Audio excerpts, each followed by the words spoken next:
نحمده ونصلي ونسلم على رسوله الكريم اما بعد فقد قال الله تبارك وتعالى في القرآن المجيد والفرقان الحميد اعوذ بالله من الشيطان الرجيم بسم الله الرحمن الرحيم وما آتاكم الرسول فخذوه وما نهاكم عنه فانتهوا صدق اللہ مولانا العظیم وصدق رسوله النبی الامین الکریم ونحن على ذلك لمن الشاہدین والشاکرین والحمد للہ رب العالمین۔ ایک مرتبہ عقیدت و محبت کے ساتھ درود شریف کا نذرانہ پیش کریں۔ اللہم صلی علی سیدنا نبینا مولانا محمد عدد ما فی علم اللہ صلاۃ دائمۃ بدوام ملک اللہ وعلی آلہ واصحابہ اجمعین۔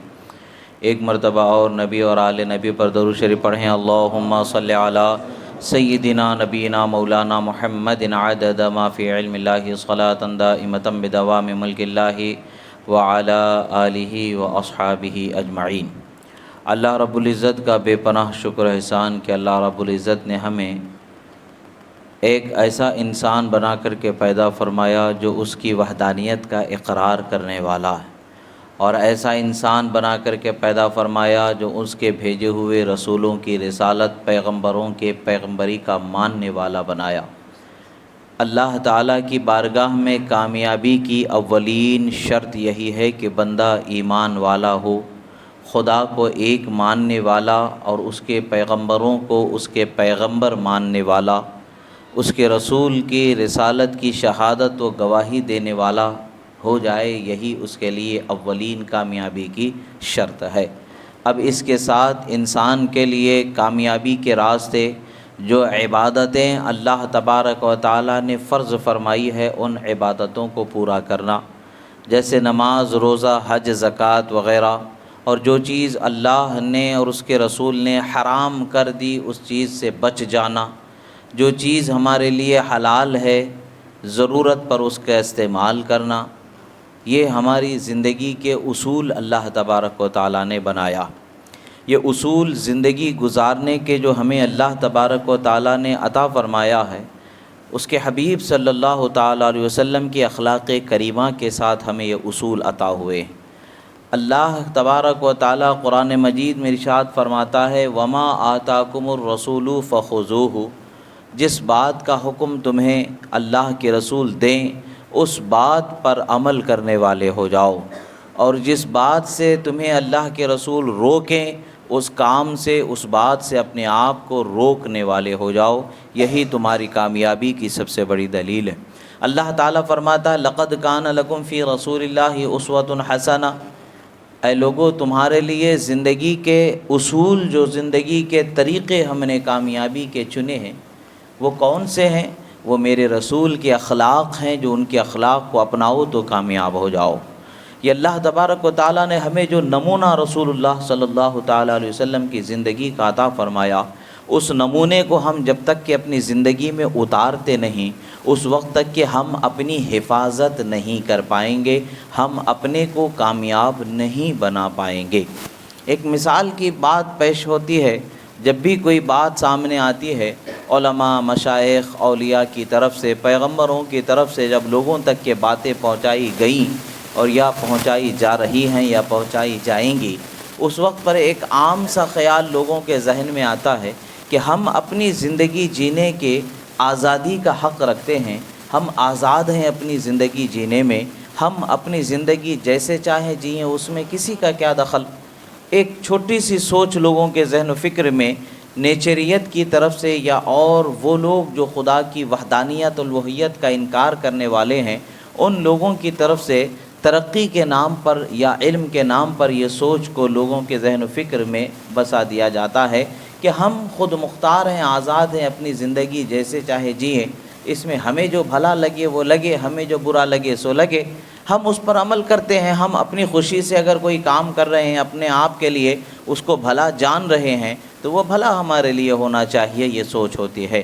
جب ان کے سامنے حلال و حرام کی قید و بند کو پیش کیا جاتا ہے، یعنی یہ حلال ہے، یہ حرام ہے، اس طریقے سے زندگی گزارنا ناجائز ہے، اس طریقے سے زندگی گزارنا جائز ہے، اس طریقے سے رہنا آپ پر فرض ہے، جب یہ قید و بند ان کے سامنے پیش کیے جاتے ہیں تو وہ لوگ ان چیزوں کو یہ سمجھتے ہیں کہ ہماری آزادی کو ان چیزوں سے خطرہ لاحق ہو رہا ہے۔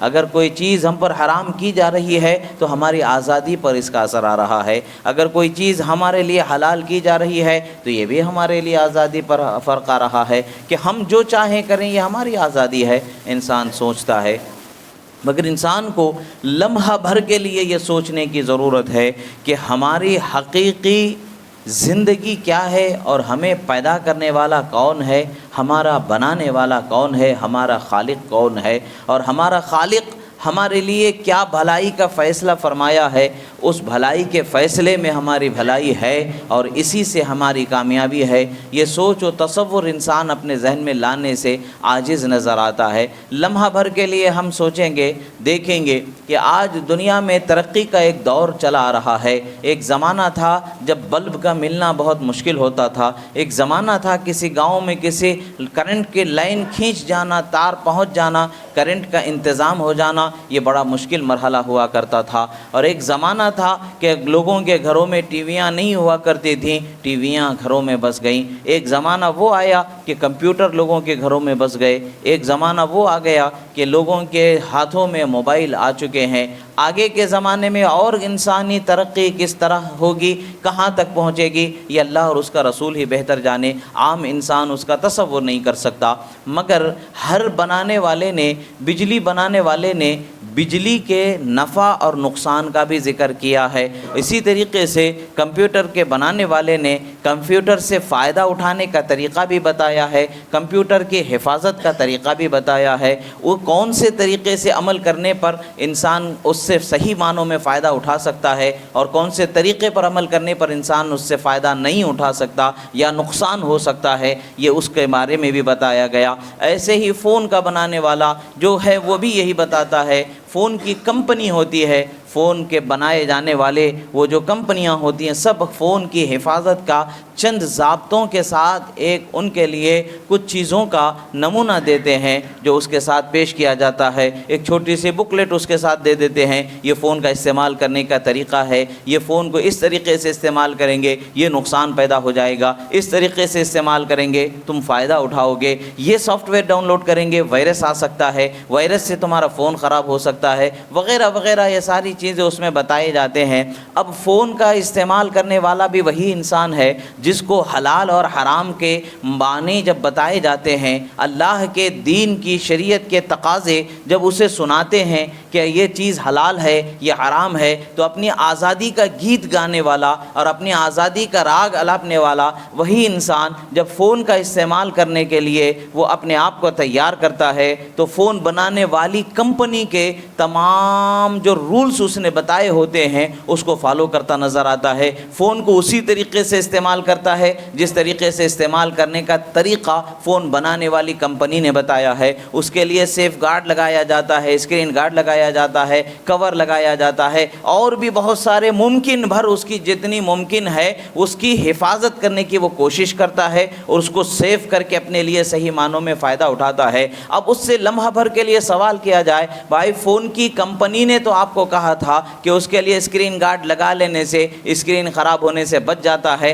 آپ وہ فون کے کمپنی کہنے پر کیوں اسکرین گارڈ لگا رہے ہو، اس کے کہنے کے مطابق آپ کیوں چل رہے ہو، یہ کیا تمہاری آزادی پر فرق نہیں آ رہا ہے؟ وہ کہنے والا یہی کہے گا کہ اس کی حفاظت اگر مقصود ہے، اس کو محفوظ رکھ کر کے صحیح معنوں میں اس سے ہمیں اپنے آپ کو فائدہ پہنچانا ہے تو اس کی حفاظت کرنا بھی ضروری ہے۔ اگر ہم اس کی حفاظت نہیں کریں گے تو یہ خراب ہو جائے گا، میرا پیسہ اور مال برباد ہو جائے گا، مجھ سے اس کا فائدہ نہیں ہوگا۔ تو ایک کمپنی کے بنائے ہوئے اصول کو ہم اپنی آزادی کو روکنے والے نہیں سمجھتے ہیں تو پھر ہمارے بنائے ہوئے خالق نے، ہمارے رب نے، جس نے ہم کو پیدا فرمایا ہے، اس نے ہمارے لیے چند اصول کو اگر بتائے ہیں تو وہ ہمارے آزادی کو روکنے والے اصول کیسے ہو سکتے ہیں؟ یہ انسان کو سوچنے کی ضرورت ہے۔ اللہ نے جو اصول ہمیں بتائے ہیں اور اللہ کے رسول نے جو طریقہ زندگی کا ہمیں بتایا ہے، سنتوں پر عمل کر کے زندگی جینے کا جو ہمیں طریقہ سلیقہ دیا ہے، وہ ہماری آزادی کو روکنے والا نہیں بلکہ ہمیں حفاظت کا حصار دینے والا طریقہ ہے،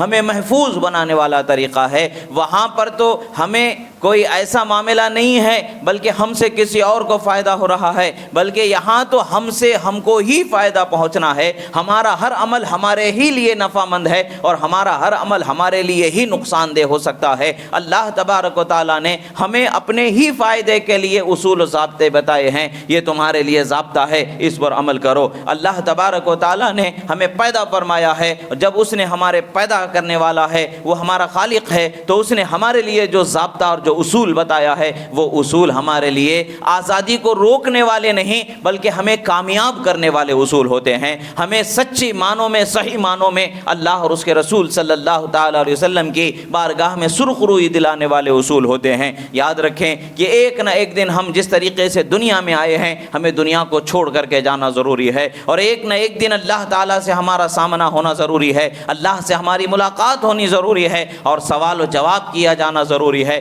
جب ہم سے سوال کیا جائے گا، جب ہم سے پوچھا جائے گا کہ اے بندے، ہم نے تمہارے لیے یہ نعمتیں دی ہیں، تم نے اس کا فائدہ کس قدر اٹھایا، کس طریقے سے تم نے اپنے لیے ان نعمتوں کو فائدہ مند بنایا، کس طرح سے تم نے اپنے آپ کو جہنم کی آگ سے بچانے والا بنایا، ہمارا جواب کیا ہوگا اس وقت پر کہ اے اللہ، ہم نے ایسا ایسا کیا، گناہوں میں زندگی گزاری، ہم نے اپنے آپ کو بچایا۔ یہ جواب تو صحیح نہیں ہو سکتا۔ ہمارے لیے اس دن کے جواب کی تیاری ضروری ہے۔ آج ہمیں سوچنے کی ضرورت ہے کہ کل قبر کے لیے ہم نے کیا سامان تیار کیا ہے، کل ہم نے قبر کے لیے کیا توشہ تیار کیا ہے۔ جو قانون خدا نے ہمیں دیا ہے، وہ قانون ہمارے لیے پابندیاں لانے والا قانون نہیں ہے، ہمارے لیے بے عزتیاں لانے والا قانون نہیں ہے، ہمارے لیے پریشانیاں لانے والا قانون نہیں ہے، بلکہ ہمارے لیے حفاظت بخشنے والا قانون ہے، ہمارے لیے سلامتی بخشنے والا قانون ہے، ہمارے لیے عزت و رفعت بخشنے والا قانون ہے۔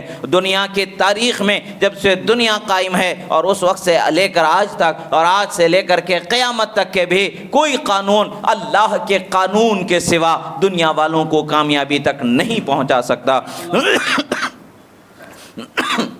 اللہ تبارک و تعالیٰ نے انسان کی پیدا کرنے والا وہ خالق ہے، اور انسان کی کامیابی کے لیے جو ضابطہ ہے، جو قانون ہے، وہی انسان کو اللہ تبارک و تعالیٰ نے بخشا ہے۔ عزیزان محترم، شریعت مطہرہ سے ہماری محبت ہونی چاہیے، شریعت مطہرہ سے ہمارا لگاؤ ہونا چاہیے، اللہ اور اس کے رسول کے قانون ہمارے لیے حرف آخر ہونے چاہیے۔ اللہ اور اس کے رسول کے قانون پر عمل کرنا، اللہ اور اس کے رسول کی شریعت کا جو فیصلہ ہوتا ہے، اس فیصلے کو بلا کسی تکلف کے، بلا کسی کراہت کے، بلا کسی ناراضگی کے، بلا کسی زبردستی کے، کھلے دل سے اسے قبول کرنے والے ہو جانا چاہیے۔ اب اگر ہم اللہ کے قانون کو تسلیم کرنے والے ہو جائیں گے، پھر ہمارے گھر میں کوئی فساد نہیں پیدا ہوگا، پھر ہمارے علاقوں میں کوئی فساد نہیں پیدا ہوگا، پھر ہمارے علاقوں کے ساتھ ساتھ ہمارے قبیلوں میں، ہمارے خاندانوں میں، ہمارے ملک میں کوئی فساد نہیں ہوگا۔ کیوں نہیں ہوگا؟ کہ ہر بندے کو یہ فکر ہوگی مجھے ایک دن مر کے دنیا سے جانا ہے۔ اگر میں کسی پر ناحق زیادتی کروں گا،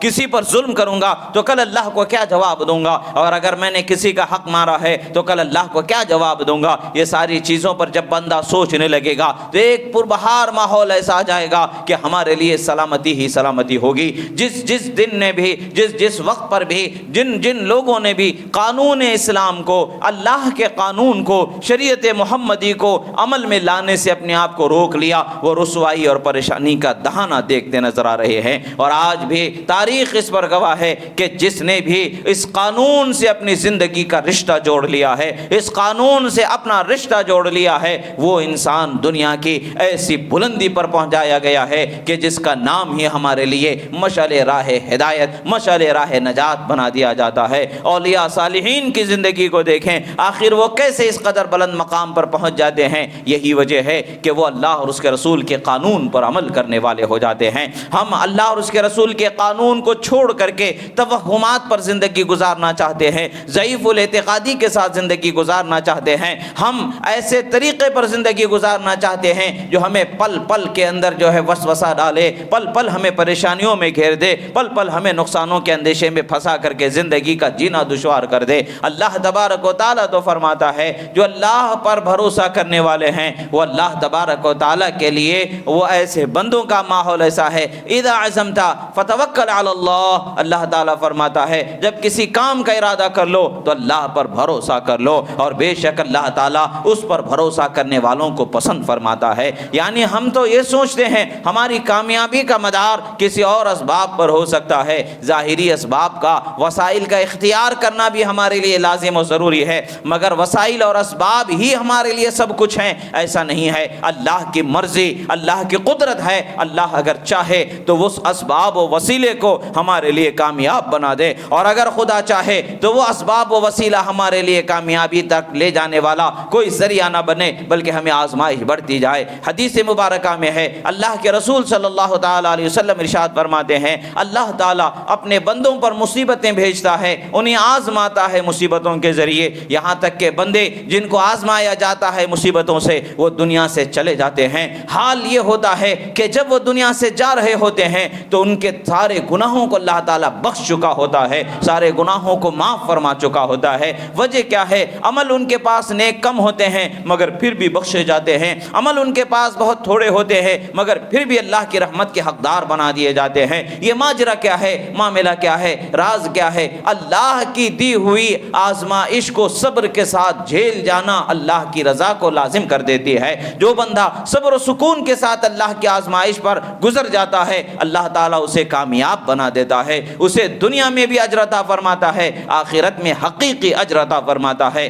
عزیزان محترم، یہ وہ حدیث مبارکہ کا مفہوم ہے جو ہمارے سامنے ہے کہ ہمیں اللہ کی طرف سے ملنے والی آزمائشوں پر صبر کرنا چاہیے اور اللہ تبارک و تعالیٰ کے دیے ہوئے پر راضی ہو جانا چاہیے۔ جب بندہ اللہ کے دیے ہوئے پر راضی ہو جاتا ہے، شکر گزار ہو جاتا ہے، وہ جو نعمت اللہ نے اسے بخشی ہے، چاہے وہ علم کی دولت ہو، چاہے وہ دنیا کی عزت ہو، چاہے وہ شہرت ہو، چاہے وہ روحانی منزلت ہو، چاہے وہ زبان کا اثر ہو، چاہے وہ چہرے کا اثر ہو، چاہے وجاہت ہو، چاہے جو کچھ بھی ہو، وہ اللہ تعالیٰ اس میں مزید برکتیں عطا فرما دیتا ہے۔ جب بندہ ناشکری کرنے لگتا ہے اور اپنے سے سوا دوسروں کو خاطر میں لانے نہیں لگتا ہے اور سب سے بہتر خود کو سمجھنے لگتا ہے تو یہ اس کے حرمان نصیبی کا سبب، زوال کا سبب شروع ہو جاتا ہے۔ بندے کو شکر گزاری کی زندگی گزارنی چاہیے اور اللہ اور اس کے رسول کے قانون سے رشتہ جوڑنا چاہیے۔ آج ہمارے ذہن و فکر کا حال یہ ہے کہ آج ہمارا سلوک ایسا ہے کہ ہمارے ماں باپ ہم سے خوش نہیں ہیں، ہمارا سلوک ایسا ہے کہ ہمارے رشتہ دار ہم سے خوش نہیں ہے،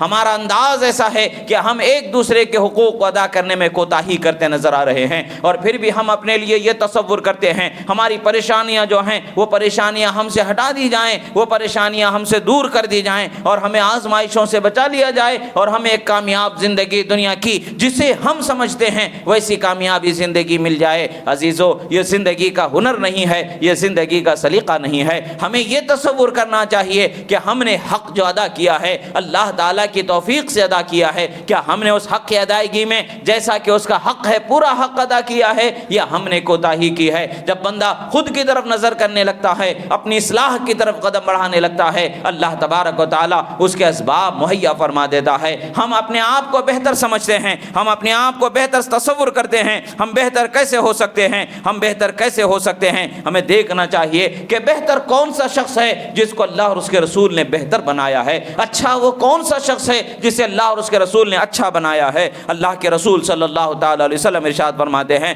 خیرکم من تعلم القرآن وعلمہ، فرماتے ہیں اے لوگو تم میں سے بہترین شخص وہ ہے جس نے قرآن کا پڑھنا سیکھا اور دوسروں کو قرآن کا پڑھنا سکھایا۔ اور آج ہمیں دیکھنے کی ضرورت ہے، ہم دوسروں سے خود کو اچھا سمجھ رہے ہیں تو کس معنی میں ہم اپنے آپ کو اچھا سمجھ رہے ہیں؟ کیا ہم نے قرآن کو اچھے طریقے سے پڑھنا سیکھا ہے؟ کیا ہم نے قرآن کو اچھے طریقے سے دوسروں کو پڑھنا سکھایا ہے؟ اگر ہم نے یہ کام کیا ہے، اللہ کے رسول کی زبانی جو بشارت ہمیں ملی ہے، جو خوشخبری ہمیں ملی ہے، اس کا حصہ ضرور ملے گا۔ ہاں مگر یاد رکھیں یہ جو عمل کیا جانا ہے یہ صرف اور صرف اللہ اس کے رسول کی رضا کے لیے کیا جانا ہے۔ دنیا والے ہمیں سمجھیں کہ کتنا اچھا قرآن کا پڑھنے والا ہے، کتنا اچھا قرآن کا سکھانے والا ہے، یہ خیال دل میں نہیں ہونا چاہیے، بلکہ اللہ راضی ہو جائے، اللہ کے رسول راضی ہو جائیں، یہ سوچ ہم لے کر کے اگر اس طرف ہمارے قدم بڑھتے ہیں تو یقیناً ہم اچھے انسانوں میں شمار کیے جائیں گے۔ اور اگر ہم نے دنیا والوں کو دکھانے کے لیے، دنیا کی طلب میں ہم نے اپنے آپ کو اچھا بنانے کی کوشش کی ہے تو یہ تو صرف ایڈورٹائزنگ ہو گئی،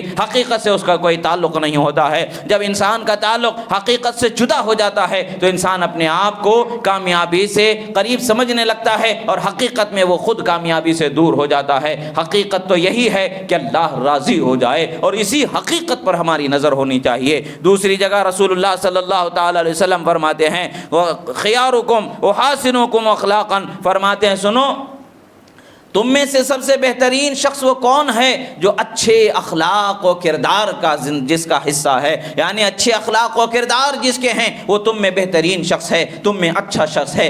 آج ہمیں اچھے اخلاق و کردار کی کیا مثال ملتی ہے؟ جب دوست کسی دوست کو گالی کے ساتھ مخاطب نہیں کرتا تب تک کہ وہ دوست دوستی میں پکا نہیں جانا جاتا ہے۔ گالی گلوچ ہماری زندگی ہے، ایک دوسرے کی تحقیر و تذلیل ہماری زندگی بنی ہے، ایک دوسرے کی ٹانگ کھینچنا یہ ہماری زندگی بنی ہوئی ہے، ایک دوسرے کو روند ہوئے آگے بڑھنا یہ ہمارا مزاج بن گیا ہے، کسی کو آگے بڑھتے ہوئے نہ دیکھنا یہ ہمارا مزاج بن گیا ہے۔ یہ ہمارے اچھے اخلاق کیسے ہوتے ہیں؟ اچھے اخلاق وہ ہوتے ہیں جن اخلاق کو دیکھ کر کے لوگوں نے لا الہ الا اللہ محمد الرسول اللہ کا کلمہ پڑھا ہے۔ رسول اللہ صلی اللہ تعالی علیہ وسلم کے راستے میں لوگ کانٹے بچھایا کرتے تھے مگر رسول اللہ نے ان کے راستوں میں کانٹے نہیں بچھایا۔ رسول اللہ کے راستے میں لوگ گڈھے بنایا کرتے تھے مگر رسول اللہ نے ان کے راستوں میں گڈھے نہیں بنایا۔ رسول اللہ کو لوگ پتھروں سے زخمی کیا کرتے تھے مگر رسول اللہ نے پلٹ کر کے ان کو زخمی نہیں کیا۔ رسول اللہ صلی اللہ تعالی علیہ وسلم نے ان کے ہدایت کی تلقین کرتے رہے، یہاں تک کہ وقت ایک وہ آیا کہ پورے دنیا عرب میں ایک ہی کلمہ گونجنے لگا، لا الہ الا اللہ محمد الرسول اللہ گونجنے لگا۔ بھلا کوئی یہ تلوار کے زور پر اس کلمے کو پھیلا سکتا ہے؟ بھلا کوئی تلوار کے زور پر کسی کی زبان سے کلمے کو جاری کرا سکتا ہے؟ مان لیا جائے تلوار گرے پر رکھ دی جائے اور کسی کو کچھ کلمہ بولنے کے لیے کہہ دیا جائے تو زبان سے تو کہہ دے گا مگر کیا اس کے دل میں اس کلمے کی محبت پیدا ہو سکتی ہے؟ کیا اس دل میں کسی کو اس کلمے سے حقیقی محبت تلوار کے زور پر پیدا کی جا سکتی ہے؟ یہ ہو ہی نہیں سکتا ہے۔ کیا آپ کسی کو تلوار کے زور پر کسی سے سچی محبت کرنے پر مجبور کر سکتے ہیں؟ کبھی نہیں ہو سکتا ہے۔ تلوار کے زور پر کوئی کسی سے سچی محبت کر ہی نہیں سکتا ہے۔ آپ دیکھیں گے جس نے بھی لا الہ الا اللہ محمد الرسول اللہ پڑھا ہے وہ رسول اللہ سے سچی محبت کرنے والا ہے، ایسی محبت کرتا ہے کہ وہ اپنی جان سے زیادہ ان سے محبت کرتا ہے، اپنی مال سے زیادہ ان سے محبت کرتا ہے، اپنی اولاد سے زیادہ ان سے محبت کرتا ہے، اپنے تمام رشتہ داروں سے زیادہ محبت کرتا ہے، اپنی کل دنیا سے زیادہ ان سے محبت کرتا ہے۔ یہ بات کہاں سے آ گئی ہے؟ یہ محبت جو اس کے دل میں بسی ہے کیا کسی تلوار یا بندوق کے زور پر ڈالا جا سکتا ہے؟ ہرگز نہیں ہے، جب تک کہ دل سے ان کی قدر کرنے والا وہ بندہ نہ ہو جائے۔ دل سے قدر کب ہوتی ہے؟ جب ان کے اخلاق ایسے ہوتے ہیں کہ وہ اخلاق ان کے دل میں گھر کر جاتے ہیں۔ رسول اللہ کے اخلاق کیسے ہیں؟ ایک مرتبہ رسول اللہ صلی اللہ تعالی علیہ وسلم سفر فرما رہے ہیں، آپ دیکھ رہے ہیں کہ ایک بڑھیا اپنے کاندھے پر وزنی سامان اٹھائے ہوئے بڑی مشکل سے راستہ طے کر رہی ہے، گزر رہی ہے۔ بڑھیا کو اس حالت میں دیکھ کر کے اس نے رسول اللہ کا کلمہ نہیں پڑھا ہے، اس نے رسول اللہ کے دین کو نہیں اپنایا ہے، مگر رسول اللہ صلی اللہ تعالی علیہ وسلم تو تمام انسانوں کے لیے رحمت بنا کر کے بھیجے گئے ہیں، تمام عالم کے لیے رحمت بنا کر کے بھیجے گئے ہیں، تمام انسانوں کے لیے ہدایت کا سر چشمہ بنا کر کے بھیجے گئے ہیں۔ آپ سے کیسے اخلاق میں کمی ہو سکتی ہے؟ بلکہ اخلاق ایسے ہیں کہ ان اخلاق کی بلندی پر اللہ تعالیٰ نے آپ کو فائز فرمایا ہے۔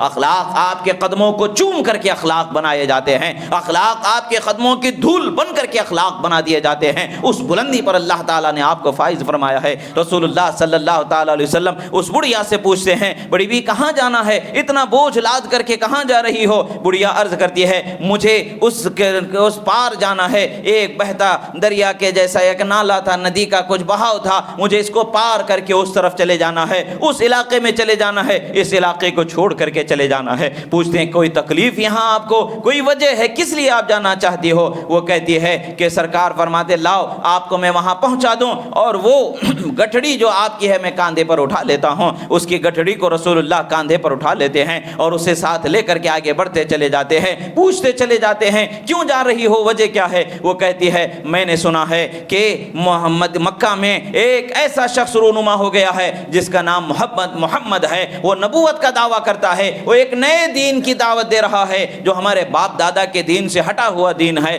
لوگ کہتے ہیں جو وہ اس سے ایک مرتبہ نظر ملا لیتا ہے اس کا دیوانہ ہو جاتا ہے، لوگ کہتے ہیں جو ایک مرتبہ اس سے بات کر لیتا ہے اس کا دیوانہ ہو جاتا ہے، اس کا جادو چل جاتا ہے۔ تو میں اپنے باپ دادا کے دین کی محبت میں اس کے سامنے سے ڈر کر کے میں نکل کے چلی جا رہی ہوں تاکہ کبھی سامنا ہو تو میں اس جادو میں نہ آ جاؤں۔ اس کو کیا پتا تھا کہ جس سے وہ ڈر کر کے بھاگ رہی ہے خدا کی رحمت خود اس کے قریب اس کو وہاں پہنچا چکی ہے۔ اس کو کیا پتا تھا کہ جہنم کے دروازے کی طرف وہ قدم بڑھا رہی ہے، مگر خدا کی رحمت آگے بڑھ کر کے جنت کا راستہ اسے عطا فرما رہی ہے۔ معاملہ یہ ہوا رسول اللہ نے اس کی منزل تک کہ اس کو جہاں تک وہ جانا چاہتی تھی پہنچا دیا اور رکھ دیا اور اس کی گٹھڑی، اور آپ جانے لگے تو وہ بڑھیا کہتی ہے کہ سنو نوجوان، بڑے خوبصورت اللہ نے تمہیں بنایا ہے، بڑا پیارا اللہ نے تمہیں بنایا ہے، میں ایک نصیحت تمہیں کرتی ہوں سنو کہ میں نے سنا ہے جس کا میں نے ابھی تمہارے سامنے ذکر کیا ہے اس کے سامنے نہ جانا، کبھی اس کے سامنے تمہارا سامنا نہ ہونے پانا، تم بھلے انسان لگ رہے ہو اس لیے میں تمہیں نصیحت کر رہی ہوں۔ وہ حضرت محمد عربی صلی اللہ علیہ وسلم ارشاد فرماتے ہیں بڑی بھی ابھی تک تم جس سے ڈر کے بھاگ رہی ہو اور جس کے سامنے جانے سے مجھے روک رہی ہو وہ محمد ابن عبداللہ میں ہی ہوں، وہ اللہ کا رسول میں ہی ہوں جسے اللہ نے بنی نوع انسانی کے ہدایت کے لیے بنا کر کے بھیجا ہے، رسول بنا کر کے بھیجا ہے۔ بڑھیا اسی وقت پر بے ساختہ کہتی ہے خدا کی قسم اگر تم محمد ابن عبداللہ ہو، اگر تم اللہ کے رسول ہو تو تم سے زیادہ کوئی سچا ہو ہی نہیں سکتا ہے، تم سے زیادہ اچھا کوئی ہو ہی نہیں سکتا ہے۔ وہ بھی لا الہ الا اللہ محمد الرسول اللہ پڑھ کر کے دائرہ اسلام میں آ جاتی ہے۔ نہ یہاں تلوار کے زور پر کلمہ پڑھایا گیا ہے، نہ بندوق کے زور پر کلمہ پڑھایا گیا ہے، نہ جان کے خطرے پر کلمہ پڑھایا گیا ہے۔ یہاں کون سا وہ ہنر ہے؟ وہ رسول اللہ کے اچھے اخلاق تھے کہ جس کو لوگوں نے اپنے دل میں بسا لیا ہے۔ رسول اللہ یہی فرماتے ہیں تم میں بہترین وہ شخص ہے جس کے اخلاق اچھے بنا دیے گئے ہیں، تم میں کامیاب وہ شخص ہے جس کے اخلاق اچھے بنا دیے گئے ہیں۔ رسول اللہ صلی اللہ تعالی علیہ وسلم کا یہ بیان ہمیں پتہ چلتا ہے، یہ بیان ہمیں بتاتا ہے کہ رسول اللہ صلی اللہ تعالی علیہ وسلم کے اخلاق ہمیں بتاتے ہیں کہ اخلاق کا ہنر بھی کسی کو مل جانا، اچھے اخلاق والا بھی کوئی بندہ بنا دیا جانا، یہ اللہ کی بہت بڑی نعمت ہوتی ہے، یہ اللہ کی بہت بڑی توفیق ہوتی ہے۔ دوسری جگہ رسول اللہ صلی اللہ تعالی علیہ وسلم ارشاد فرماتے ہیں خیرکم احسنکم قضاء ای عند رد القرض الدین او کما قال رسول اللہ صلی اللہ علیہ وسلم، اللہ کے رسول صلی اللہ تعالی علیہ وسلم فرماتے ہیں تم میں سب سے بہترین شخص وہ ہے جو اگر کسی کا قرض لے تو اس قرض کو فوراً اچھائی کے ساتھ ادا کر دے، اس کو ستا کر کے تڑپا کر کے پریشان کر کے نہ دے۔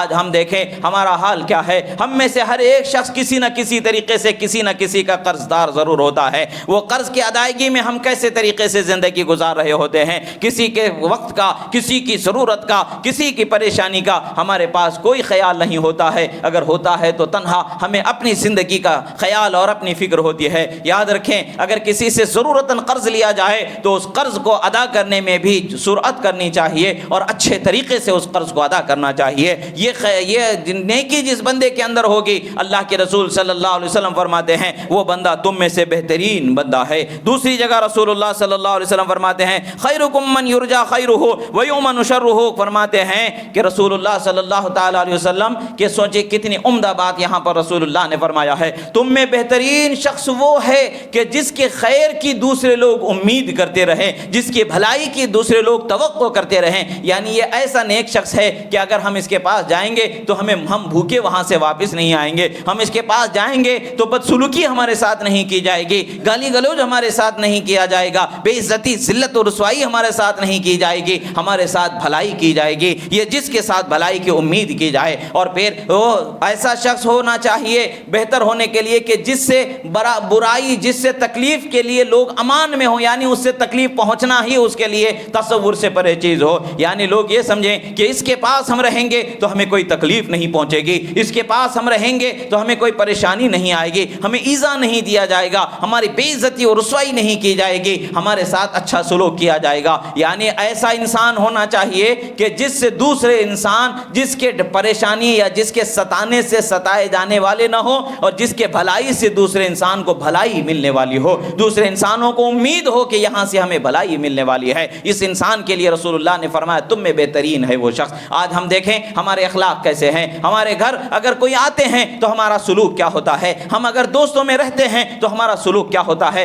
ہم اگر اپنے رشتہ داروں میں ہوتے ہیں تو ہمارا سلوک کیا ہوتا ہے, ہم اپنے بچوں کے ساتھ رہتے ہیں تو ہمارا سلوک کیا ہوتا ہے, ہم اپنے یاروں میں, اپنے دوستوں میں اور علاقوں میں ہوتے ہیں تو ہمارا سلوک کیا ہوتا ہے. ہم خود پر غور کر کے دیکھیں, کیا ہم ایسے ہیں کہ ہم سے بھلائی کی امید کی جا رہی ہے اور ہمارے پاس آ کر کے لوگ پریشانیوں سے, بلاؤں سے, مصیبتوں سے, تکلیف سے, ذلت سے, ایذا سے محفوظ اپنے آپ کو سمجھ رہے ہیں؟ یہ ہمیں اپنے آپ پر غور کرنے کی ضرورت ہے, یہ ہمیں اپنے اصلاح کرنے کی ضرورت ہے. یہ وہ اخلاق کریمہ ہیں جسے رسول اللہ صلی اللہ تعالی علیہ وسلم نے ارشاد فرمایا ہے. اور بھی اس کے آگے اور بھی بہت ساری چیزیں ہیں جو رسول اللہ صلی اللہ تعالی علیہ وسلم نے ارشاد فرمائی ہے. آگے کے مجلسوں میں انشاءاللہ, آگے کے خطبات میں انشاءاللہ اس پر ذکر کیا جائے گا, روشنی ڈالی جائے گی. عزیزان محترم, ہمارے سامنے جو مہینہ سامنے آ رہا ہے وہ میلاد النبی کا مہینہ ہمارے سامنے آ رہا ہے. رسول اللہ کی پیدائش کا مہینہ ہمارے سامنے آ رہا ہے. رسول اللہ کون ہیں؟ وہ رسول اللہ جنہوں نے پوری دنیا کو اچھے اخلاق عطا فرمانے والے ہیں. رسول اللہ کون ہیں؟ جو پورے عالم کو خدا کی رحمت دلانے والے ہیں. پورے عالم کے لیے جن کو رسول اللہ, جن کو اللہ تعالیٰ نے رحمت بنا کر کے بھیجا.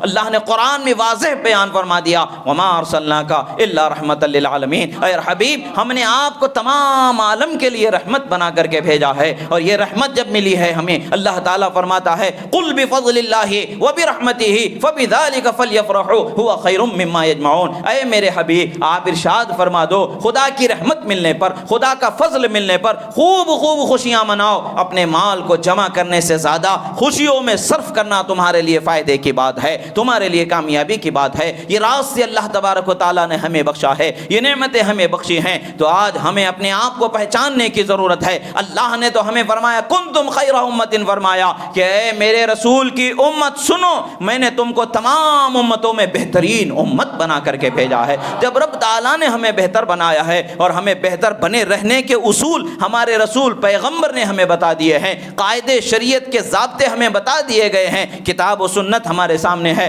قرآن و حدیث ہمارے سامنے ہے, بزرگوں کے اقوال اور بزرگوں کی طرز زندگی ہمارے سامنے ہے, پھر بھی آج ہم رسوائی کی طرف قدم بڑھا رہے ہیں. پھر بھی آج ہمارے اندر گناہوں کی کثرت ہے, پھر بھی آج ہمارے اندر زنا کی کثرت ہے, پھر بھی آج ہمارے اندر شراب خوری کی کثرت ہے, پیاز خوری کی کثرت ہے. آخر کیا وجہ ہے کہ یہ ساری چیزیں پائی جا رہی ہیں؟ ایک ہی وجہ ہے, ہم نے اس قانون سے اپنا رشتہ توڑ لیا ہے جس قانون پر چل کے ہم اپنے آپ کو بچانے والے, محفوظ کرنے والے, سیو کرنے والے ہوتے. مگر آج بھی وقت ہے کہ ہم اس قانون سے اپنا رشتے کو جوڑ لیں گے, اپنے آپ کو شریعت کے دائرے میں ڈھال لیں گے. یقیناً یہاں بھی ہمیں سرخروئی ملنے والی ہے, یہاں کی زندگی بھی کامیاب ہونے والی ہے اور آخرت کی زندگی بھی کامیاب ہونے والی ہے. یاد رکھیں, کسی کے دل میں کسی کی محبت بندوق کے تلوار کے زور پر نہیں ڈالی جا سکتی ہے. اخلاق ایسے ہوتے ہیں کہ جس سے انسان محبت کرنے لگتا ہے. اللہ کے رسول کو اللہ نے ایسے با اخلاق بنایا, ایسے با کردار بنایا کہ ان کا کردار, ان کا اخلاق ایسا ہے کہ آج پوری دنیا میں ان کی نظیر کہیں ملتی ہی نہیں ہے. کیسے مل سکتی ہے جب خدا نے تنہا ان کو اکیلا ایسا بنایا کہ ان کے جیسا کسی کو بنایا ہی نہیں ہے؟ تو پھر ان جیسا کیسے ہو سکتا ہے؟ ہمیں ان جیسے بننے کی کوشش کرنی چاہیے, ان کی سنتوں پر عمل کرنے کی کوشش کرنی چاہیے, شریعت کے ضابطے پر چلنے کی کوشش کرنی چاہیے تاکہ ہم کامیاب ہو جائیں, خود کو سیو کر لیں, خود کو محفوظ کر لیں. جہنم کے آگ سے جلنے سے ہمیں اپنے آپ کو بچانے کے لیے رسول اللہ کے طریقے پر چلنا ضروری ہے. خوشی سے جب چلنے لگیں گے کامیابی مل جائے گی, اور اگر زبردستی چلیں گے تو شیطان کا مکر ہم پر چلے گا, ہم کبھی کامیاب نہیں ہوں گے. ایسے مسافر ہوں گے جو سفر کرتا کرتا تھک جائے گا مگر اپنی منزل پر کبھی نہیں پہنچے گا. اور اگر ہم خوش دلی سے اللہ اور اس کے رسول کی محبت میں ایک قدم بڑھائیں گے تب بھی ایسے مسافر بنا دیے جائیں گے جو منٹوں میں جن کے سفر کو ختم کرا دیا جاتا ہے. اللہ تبارک و تعالیٰ سے دعا ہے جو کہا گیا سنا گیا, کہنے میں سننے میں جو غلطی ہوئی اللہ تعالیٰ اسے معاف فرمائے,